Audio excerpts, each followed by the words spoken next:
in this example, you'll be given information relating to a project. So when I'm looking at possible return and I'm looking at probability, those are two elements that I need when I actually create the table. Do you agree? Yes. Okay, so step number 1 is to do what? Draw up your table. Yes, okay, so you've got that on the next slide? Yep, and then you don't you convert your things to decimals? Good, see that's important, great. Okay, so do all the conversions and insert the values where they need to go. Alright. Okay. Okay, so you're doing step 1 perfectly, okay? You've drawn the table and you're inserting those values. Yes. Good, that's step 1.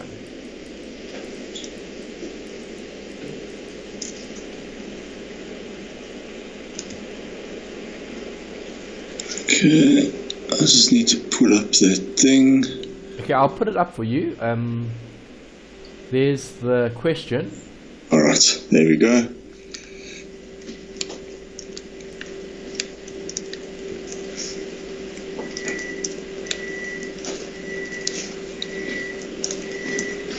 Okay, I've got them converted.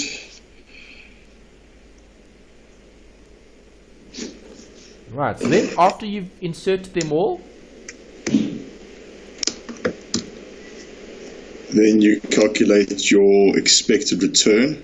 yeah, the calculation, good. So how do I get those figures?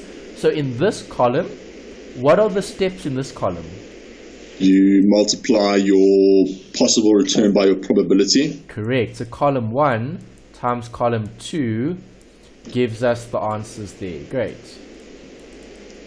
Okay, so go through all of those. There's only 3. You don't have to worry about D. This was a shorter example. There were only 3 situations here. Okay. Okay, have you done those? You've got those 3. Yes. Great. Okay, so after you've done those 3, then what do you do? Then you calculate your deviation. No, before that. Your total. Yes. Okay, the total is the expected return. Okay, so remember, this calculation column is only used to get the expected return, which is what I actually want in this column, expected return. Okay. Okay, so that's the next bit. Okay, obviously after you've times everything out. Okay. Got that? Yep, I've got my expected return. Great. Okay, we will check it just now. I'll put up the solution and then we can see how you did.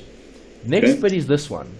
Yeah, your deviation from your expected return. That you take your possible return and you deduct it from your expected. Correct. Good. Okay, so that column minus this column.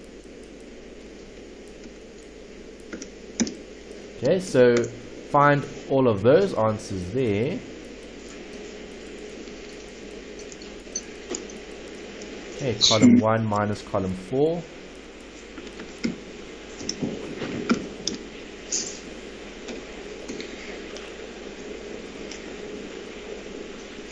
Okay.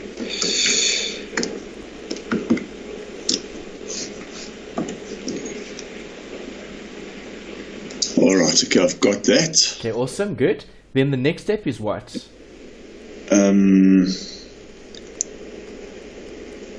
Square deviation. So what am I going to square?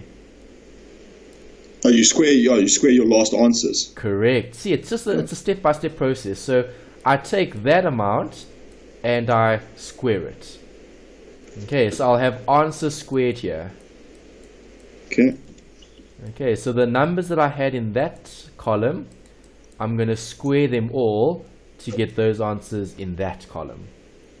Okay, so as long as you just keep it step by step, don't worry about anything other than what you're looking at. So right now I'm looking at the deviation and I'm squaring it. That's all that matters. I'm not going to worry about the expected return or the probability or anything like that.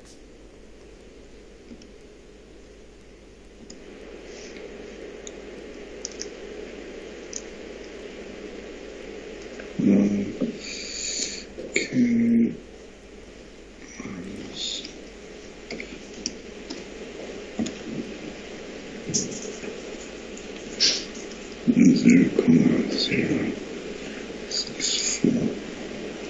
Okay.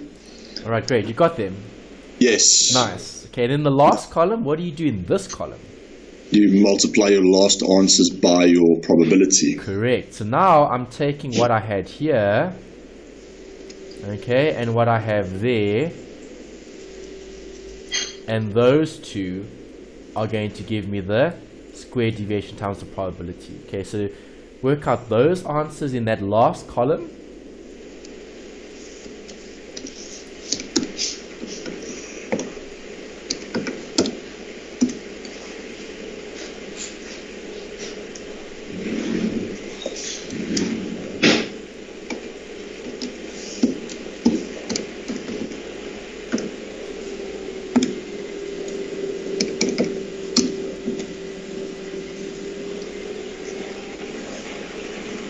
Okay.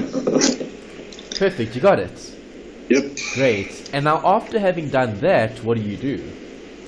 You calculate your variance. Which is what? How do I get it?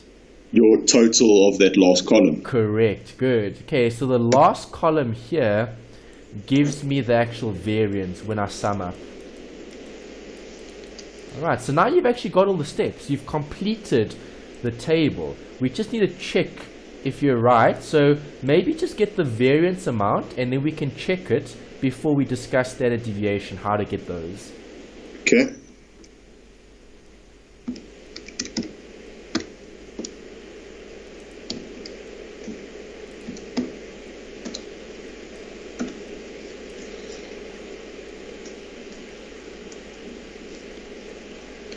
All right. What's your variance? I got negative 0.06295. Ooh, not quite. Okay, something went wrong somewhere. Okay, so here's the table. Right, possible return. We've got 13%, 15%, 17%, right? Yeah. Okay, then you've got 0.25, 0.5, and 0.25, right? Yes. Okay, so those two columns you're happy with. Yeah. Okay, did you get an expected return of 15%? Yes. Okay, so that's also good. Well done. So that's correct. So everything up until there is good. This is 15%, so that should be fine as well. Did you get those figures for the deviation? I got the first one right, and then the others after that I got wrong. That's where my problem is. Maybe it's a typo, yeah. So I took that amount. Remember, it's this amount here. Okay, minus that amount there gives me that amount. Yeah. Okay, so I'm taking this negative or 0.13 less 0.15 gives me negative 0.02. That's where I went wrong here. Okay, yeah, just be careful. Instead of deducting 0.15, I deducted the probabilities by mistake. Oh, okay, you were deducting that. Yeah. Okay, all right, don't stress, it's fine. Just remember that when doing the deviation from expected return, it's the deviation, okay, from the expected, so expected and possible. Yes, okay, all right, yeah, that was my mistake over there. All right. Okay, so are you okay with scientific notation? Yeah. Okay, good, because sometimes you get a very small number on your screen, so you might not be able to read it because they'll have 10 to the minus 4. Yeah, that's what they gave me, because my first row is right. Yeah. That's the squared deviation. I also got that 0,0004. Yes, okay, perfect. And it gave it to me in scientific notation, so... Yeah. Alright, so you're comfortable converting from scientific to decimals? Yeah. Okay, that's great. Okay, because if you weren't, then what I would suggest you do is if it's a positive, so like for example, this amount is positive, it's a very small number.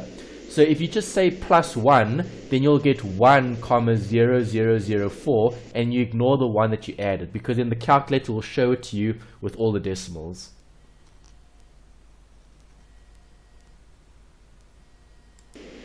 Is that alright? Yeah, sorry, I got a bit sidetracked there and I lost my way a bit. Okay, but it's fine. You just lost your way a bit with the last bit. Okay, but I mean, this is what the table looks like in terms of the completed answer. Yeah. Is that alright? Yep. Sure. Yeah. Perfect. You've made a note about the variance standard deviation coefficient? Yes, I have. Great. And then there's a note here about risk. So the bigger those values, the more risky the project. Because think about this. If standard deviation is very large, is there going to be a lot of different values that can arise, or very little? There's going to be a lot. There will be a lot, exactly. Good. Okay, so standard deviation tells you what sort of range of answers can you possibly get. Okay. Okay. Happy with that calculation? Yeah, I'm good with it. Great. So let's go back to the slides. Now we've completed that activity. You've looked at number 2. Okay. Just a note here about risk measurement. Sometimes they may discuss a portfolio. Okay. If they do, then with a portfolio, you need to use weightings to get the actual return first. Right, so remember in our table here, okay, let me rub out all this stuff. Okay, in our table here, this is what I insert in terms of my return. Yes. Okay, so if I've got a portfolio, I do the exact same thing, except I don't put in the return for a particular asset, I put the return in for the particular portfolio. Okay, and is that given, or do we have to calculate the portfolio return? Yeah, that's a good question. You would have to calculate it, and this is how you would do it. So it would be based on different assets, and a weighting must be given if you have to apportion it. Okay, so in this example, I've used 50-50. So 50 of A and 50 of B is going to make up the portfolio. Okay. Right, so that's why I've taken each return. So A's return times it by 50. And then add it to 50 of And then B's. add it to 50 of B's, yes. That's right. Okay. Okay, then I take that and I add 50% of it. Right, then whatever that answer comes out to. So what is, okay, that'll be 4 and 8 will come out to 12. 12. Right, 12 is what I would insert over here for the first scenario. Okay, does that make sense? Yes, yeah. All right. Well, they always give you the weightings, eh? Yeah, they have to. If they don't, then you wouldn't be able to work it out. Okay. It's not that you'd assume it's 50-50. No, you can't. Okay. Okay, you can't assume the ratio. If they don't give you the ratio, then you need to try to look at, is it possible to work it out or not?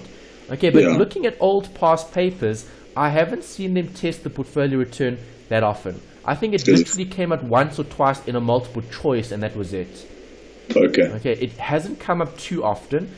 In some of the past papers it came up, but it was just one question in the multiple choice, no long questions covering it.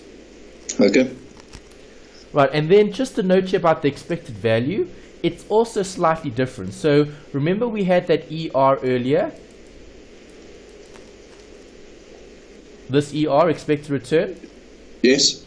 Okay, to calculate it, I needed to take this, I needed to take that, and I multiplied the two together. Yes.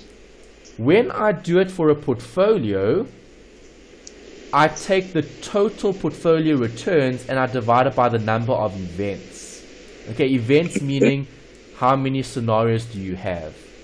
Okay, so that's also a slight variation to what we did before, because before we didn't divide it by anything, we just added all those amounts up. Yeah. Right, with expected value, you take the total and you divide it by the number of events, and that's the amount that you insert as your ER for the rest of the table. Everything else stays the same, so you'll still follow all the right columns. The only thing that changes, okay, is this. Okay, let's just okay, so the only changes that actually occur here in terms of a portfolio is what you insert there, okay, and the amount that you calculate here, which is the expected return. Okay, because that's the amount that goes into that column here for the expected return. You don't do the one times the other, okay, to get the expected return. Okay, it's just the total of all the returns divided by the number of situations. Or events, okay. Yeah, events, yeah, the situations. Okay, so a little bit different, but as I said, not very popular. If it does come up, it'll probably only be one question in the multiple choice. And it's pretty straightforward. It's not rocket science. Yeah, it's not too bad. Okay, but it's just something to remember in case it does come up. Yeah. All right, just a note about correlation and diversification. We spoke about a coefficient of variation.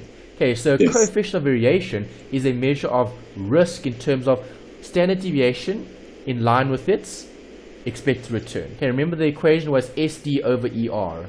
Yes. When looking at correlation, we're not looking at anything other than the relationship between the two assets. So if we talk about positive correlation, if A increases, what would B do? Increase. Correct, because they're positively correlated. Okay. And if it decreases, Little decrease as it'll well. decrease as well. Exactly, well done. Okay, what happens if there's a negative correlation between the two? Then the opposite happens. Yes, so if A goes up, B goes down. good. And then A decreases, B goes up. B increases. Right, so a concept that's often talked about is diversification. Diversification is not keeping all your eggs in one basket. So how does diversification help a financial manager? It's looking at exactly that. You're trying to split the risk. You're trying to reduce the risk. So if I'm looking at projects, I would be wanting to choose different projects, not all the same projects. Yes. Because if I choose all the same projects and that particular, let's say, area isn't successful, then all those projects fail. Do you agree? Yeah, I'm with you. All right, so diversification is looking at a mix of assets or different projects or investments to consider that helps to reduce risk.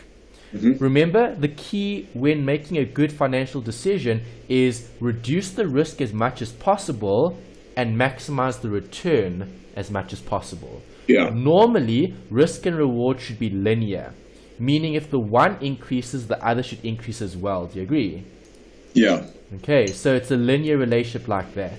Right, if I have more risk, I should get more Return. Exactly. Okay, so the only thing you have control over, do you control the returns?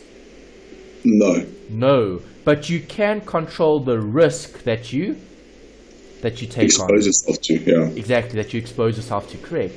Okay, so no one knows what the return is going to be, but if we keep the risk as low as possible, it doesn't matter what the returns are, so long as they're greater than the risk, we've covered that cost. Yeah. Great. Right, so here's the note about CAPM. There's a relationship. We can actually complete it now because we just spoke about it.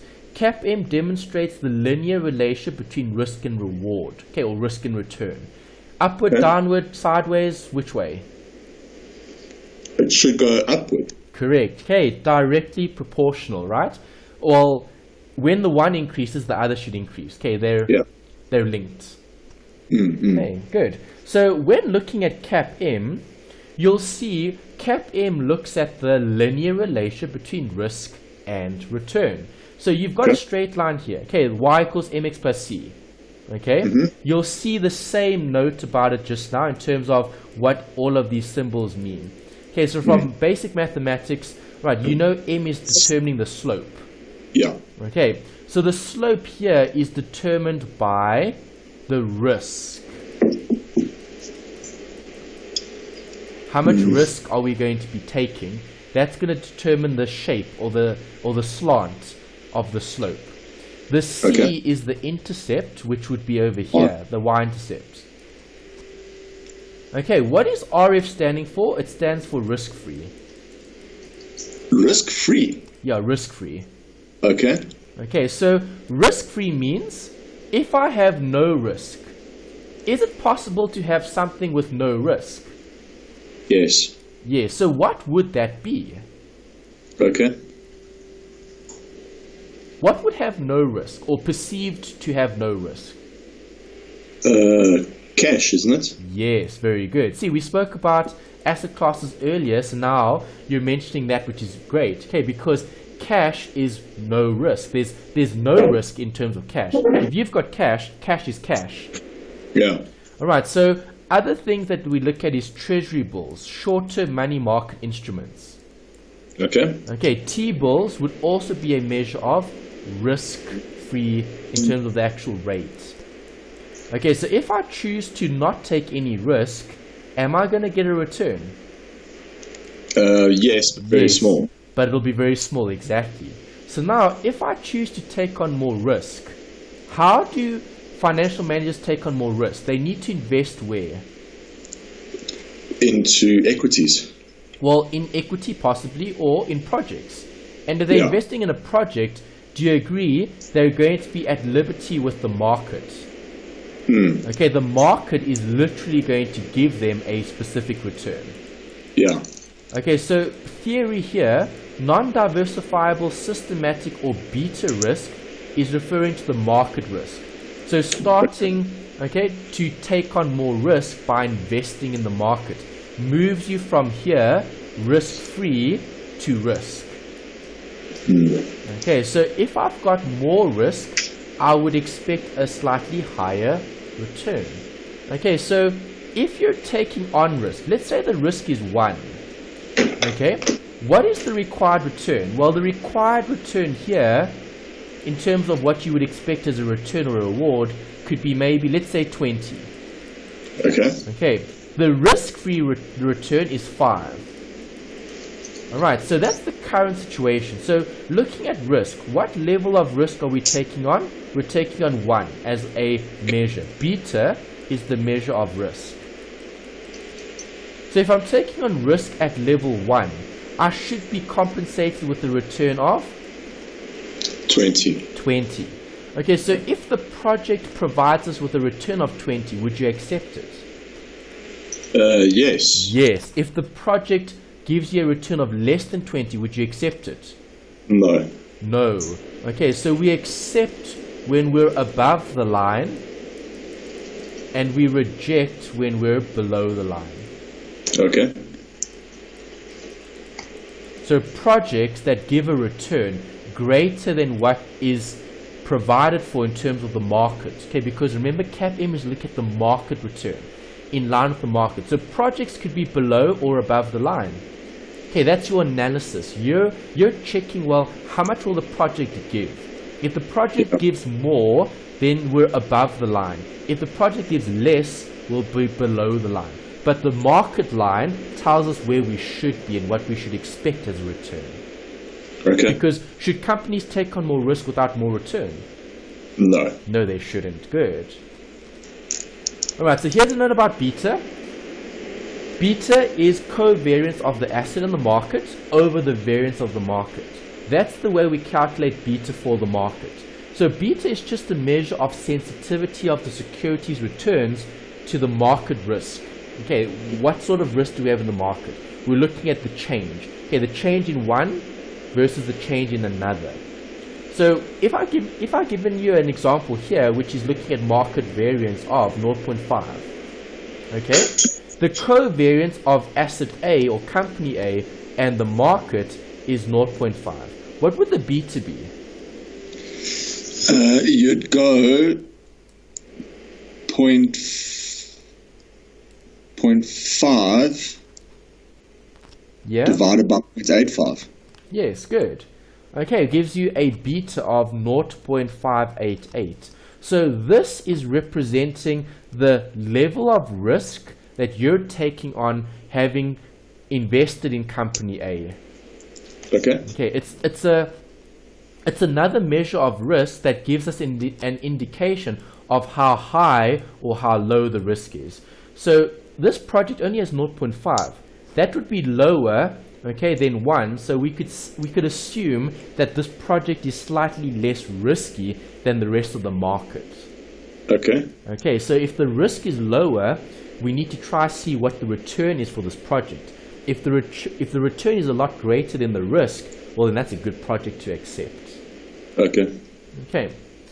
On the next slide, I've given you a definition of CAPM, and I've given you this equation. Right, what does the equation stand for? Let's write in some variables. Okay, so the first bit is the required return. Okay, required return is what I'm looking at. Okay, for a specific asset. Right, so the KM is the required return that I'm going to be getting for a particular asset. The RF is? Your risk-free. Correct. Then we've got B, which is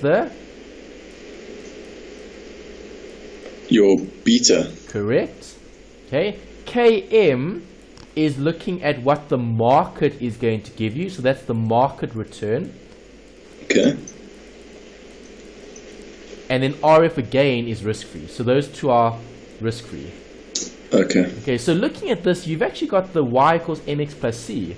Right, so beta is your constant in terms of being part of the market premium, okay, the risk premium. Because you've got Km minus Rf, which is representing a premium for that level of risk.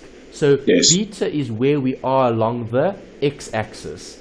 And depending on where we are on the x-axis will determine how much the required return should be. Yeah. Okay, required means at a particular level of risk, what should we be compensated with as a return? That's what the required return is saying. Okay, required return is giving you the risk and return, okay, at a particular level.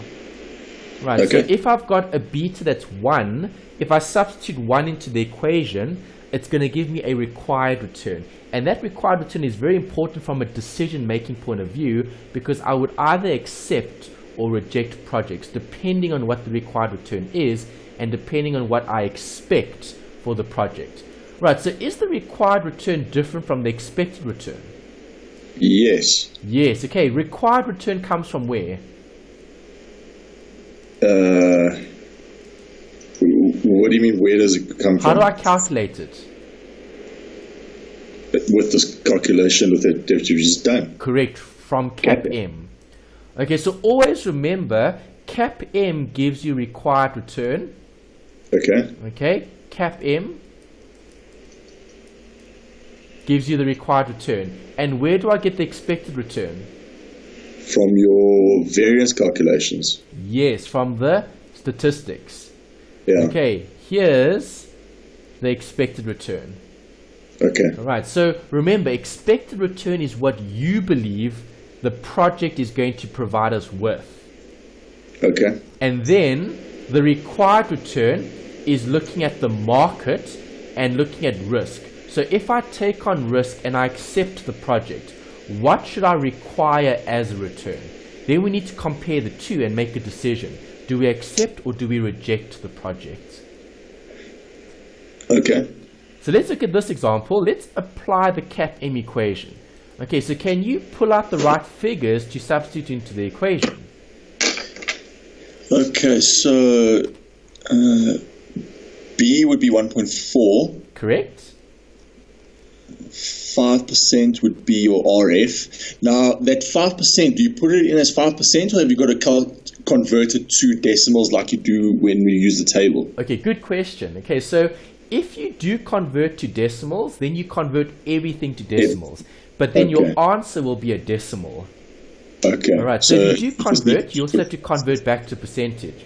If you put in 5 as just 5, and then 11 as 11, you'll still get an amount, but that amount would already have been converted. Yeah, okay, all right, perfect. All right, so which way do you prefer doing these calculations when you do it manually? It doesn't really make a difference. As it comes, I can calculate it, so it's not that I need to have it one way to work with it. Okay, great. So you're flexible in terms of the actual application, because I know some students are very specific. So if it's decimals, they use decimals all the time. Some are like you, where it doesn't really matter if it's decimals or numbers as long as you get the right answer. Yeah. Okay, and then some just like using percentages. It all depends.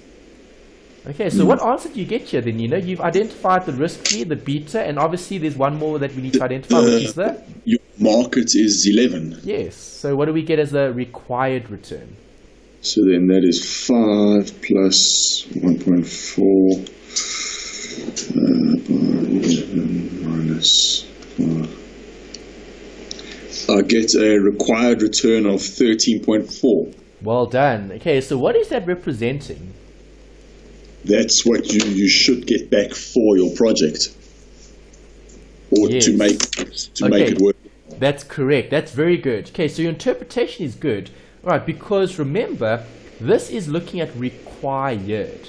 Okay, so if it's required, do you agree this particular asset has a risk level of 1.4? So Yeah. the market currently is giving 11%, and that's the market return. So is beta of the asset greater or less than 1? It's greater. It's greater than 1. So this particular project has a slightly higher risk level than what the market actually has in terms of its beta.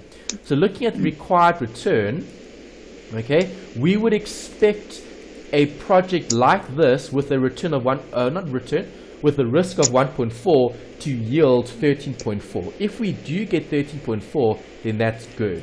If we don't, then that's bad. Okay, because then it's above or below the line. Okay, so if I quickly go back to this diagram and just show that on this picture, further back, this one. Okay, I'm just going to erase. Alright, so what we worked out here was, we said market return was 11% in the question. We said risk-free was 5%. Okay, we were analyzing a project or an asset that had a level of 1.4. Yes. That's where we were. So in terms of what we're expecting 13.4% from that project. Okay, see, we're further along the line. So now you're comparing what you have here to what the market is going to give you in terms of the, not the market, what the project is going to give you in terms of the expected return. Okay, so we need to compare the expected return with the required return. Okay, because required is theory relating to CAPM. Expected is a measure that you calculate based on your data. Okay, the data that you have in terms of your company's information. Okay. All right, and then the last bit I think was that. Yeah, that was it. Okay, great. So that wraps up this section, risk and reward. Now we've covered all the sections and we're ready to approach that assignment. Okay.